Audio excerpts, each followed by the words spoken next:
Comment atteindre 17 de moyenne en travaillant moins d'une heure par jour? J'ai moi-même atteint cette moyenne générale à la fin de plusieurs trimestres. C'est pas pour me vanter, au contraire. C'est pour te dire que si moi je l'ai fait, toi aussi tu peux le faire. 99% des étudiants ne savent pas apprendre leurs leçons et utilisent des méthodes de travail pas efficaces, comme des fiches de révision, beaucoup relire son cours ou encore le surlignage. Et c'est aussi ce que tu fais, ce qui fait que tu finis avec une mauvaise moyenne ou une moyenne bof. Dans cette vidéo, je t'explique comment je fais pour réviser mes cours en m'appuyant sur 4 astuces que tu peux facilement appliquer dès maintenant. J'ai moi-même aidé pas mal de potes à atteindre eux-mêmes 17 de moyenne. Et je me suis aussi beaucoup informé sur les méthodes optimales et qui sont scientifiquement prouvées pour réviser le plus efficacement possible. Tu peux donc me faire confiance. Toutes les astuces présentées dans cette vidéo sont confirmées par de nombreuses études. Habituellement sur cette chaîne, je parle plus de développement personnel, en t'aidant à atteindre tes objectifs le plus vite possible et à vivre la meilleure vie possible. Mais les études sont une sécurité qu'il ne faut tout de même pas négliger. L'un n'empêche pas l'autre. Les techniques que je vais te présenter dans quelques instants vont te permettre d'atteindre aisément 17 de moyenne, voire 18 si tu travailles un peu plus. Et ce, même si tu as une moyenne inférieure à 10. Je te jure qu'elle peut vraiment changer. Et ces astuces sont tout aussi importantes, voire plus encore, pour les étudiants en études supérieures. Enfin, les astuces de cette vidéo sont de plus en plus efficaces et la dernière va vraiment faire monter ta moyenne, donc reste bien jusqu'à la fin. Astuce numéro 4.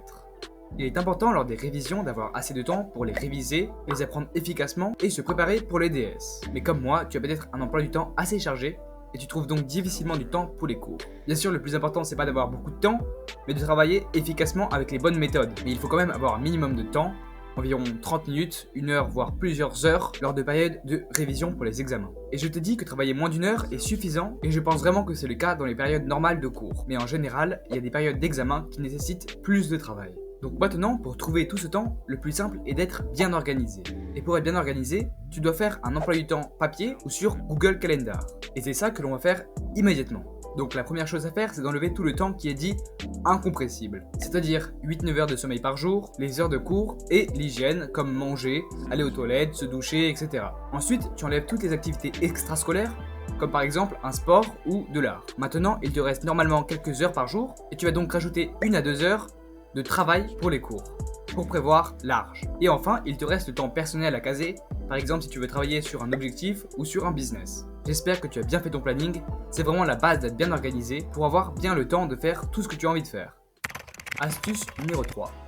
Tu t'en es peut-être rendu compte, il y a des fois où tu ne te rappelles plus du cours de la veille, alors que tu te rappelles précisément de la discussion que tu as eue avec tes potes sur le nouveau meilleur brawler cette saison. Et c'est normal. Avant, je n'arrivais pas à suivre les cours parce que je ne me concentrais pas. J'avais des mauvaises notes parce que je n'avais pas bien compris le cours. Tu as sûrement déjà entendu que 80% de l'apprentissage se fait en cours, et c'est vrai. Pour cette astuce, tu as juste à être actif en classe. En fait, tu as juste à comprendre le cours. Et s'il y a quelque chose que tu ne comprends pas, tu poses simplement une question au prof. Maintenant, en classe, c'est aussi important de prendre des notes pour faciliter la suite de ton apprentissage. Quand tu prends un cours, ici tu mets ton titre avec le numéro de ta page dans le cours pour bien t'y retrouver quand tu en auras besoin. Ici tu mets les questions principales, les mots-clés et les idées phares, en gros ce que pourrait te demander le prof au contrôle. Ici tu mets ta prise de notes comme des schémas ou des définitions. N'oublie pas de mettre des titres et des sous-titres, des abréviations et des couleurs spéciales comme du vert pour les exemples et du rouge pour les définitions. Et dans le bas de la page, tu mets un résumé le plus synthétisé possible avec les infos principales à connaître. Astuce numéro 2. La deuxième astuce est sûrement la plus sous-estimée. Sans elle, tu vas vraiment galérer à apprendre tes leçons. Et si tu te sens débordé en cours, c'est parce que tu ne l'appliques pas. Moi aussi, avant de l'appliquer, je prenais du retard et après, il fallait apprendre laborieusement mes cours pour les interros. De plus, je ne prenais aucun plaisir à aller au lycée et les cours n'étaient pas intéressants. Maintenant que je l'applique, j'ai beaucoup plus de temps pour faire autre chose que les cours. Je ne suis plus stressé et je prends même des fois du plaisir à aller en cours. La deuxième astuce consiste à apprendre régulièrement ces cours. Je m'explique. Tu dois, pour chaque cours, l'apprendre le soir même. Comme ça, c'est fait. Pour apprendre tes cours, fais-toi des flashcards avec Anki ou écris-les sur un papier. Puis, quand tu arrives à répondre à toutes les flashcards, ou que tu sais restituer ta carte mentale en l'ayant comprise, tu fais la technique de la feuille blanche. Tu prends une feuille blanche et tu reformules tout ce que tu as compris de la leçon sous la forme d'une carte mentale ou d'un texte. Ensuite, tu compares avec ton cours et tu réapprends ce qui manquait. Maintenant, tu as bien appris ton cours.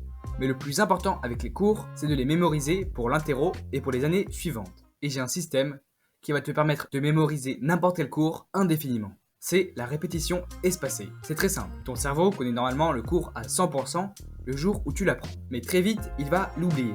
Tu dois donc faire des rappels à des moments stratégiques pour retenir ton cours sur le très long terme. En plus de passer à une connaissance de ton cours de 100%, tu vas l'oublier beaucoup moins rapidement après un rappel. Donc prenons l'exemple des flashcards, mais c'est la même chose pour les cartes mentales et pour les schémas. Si tu les fais manuellement, crée-toi cette boîte. Quand tu apprends une flashcard, tu la mets dans la première boîte. Si tu réponds bien à la flashcard, tu la mets dans la boîte suivante. Et si tu fais faux, tu la remets dans la première boîte. Même si elle était dans la boîte 3, 4, 5, 6 ou 7. Maintenant, pour réviser tes flashcards, tu peux utiliser un planning comme celui-ci. Astuce numéro 1. Ok, on arrive à l'astuce la plus importante. Le moment qui va déterminer ta note. Le contrôle. Tu as peut-être des difficultés à réviser pour les contrôles, mais c'est le plus important pour ta moyenne. Maintenant que je sais réviser efficacement, les contrôles sont tous faciles. Et c'est vraiment avec cette astuce que tu vas apprendre à avoir 17, voire 18 de moyenne. Avant le contrôle, tu dois déjà avoir appris ta leçon, ou du moins la comprendre, comme on vient de le voir avec l'astuce numéro 2. Je vais maintenant te donner un programme de révision spécial pour les contrôles qui me permet d'avoir 17 de moyenne. 5 jours avant l'interro, tu dois t'assurer que tu as bien appris et surtout compris la leçon. Pour cela, tu peux refaire la technique de la feuille blanche et refaire tes flashcards. 4 jours avant le contrôle, tu dois faire ou refaire le maximum d'exercices pour bien enraciner la connaissance dans ta tête. Tu peux les prendre dans ton manuel ou sur internet. 3 jours avant le DS, explique ta leçon à quelqu'un et réponds à ses questions. Ou filme-toi avec ton tel comme si tu expliquais ta leçon à quelqu'un. C'est d'ailleurs le principe même de la fameuse méthode Feynman qui consiste à consolider ses apprentissages en enseignant ce que tu as appris. 2 jours avant l'interro, tu dois te préparer un autocontrôle. Pour cela, réutilise cette partie de tes notes et imagine ce que ton prof pourrait faire comme DS. Et le jour avant le contrôle, mets-toi en condition d'interro et fais le test que tu as fait la veille. Ensuite, corrige-toi et retravaille sur tes erreurs. Si tu appliques bien ce programme de révision, tu auras assurément une excellente note au DS. Si au prochain trimestre, ta moyenne se rapproche considérablement de 17 ou plus, alors reviens mettre un like à cette vidéo. Et abonne-toi à ma chaîne YouTube si tu veux atteindre tes objectifs.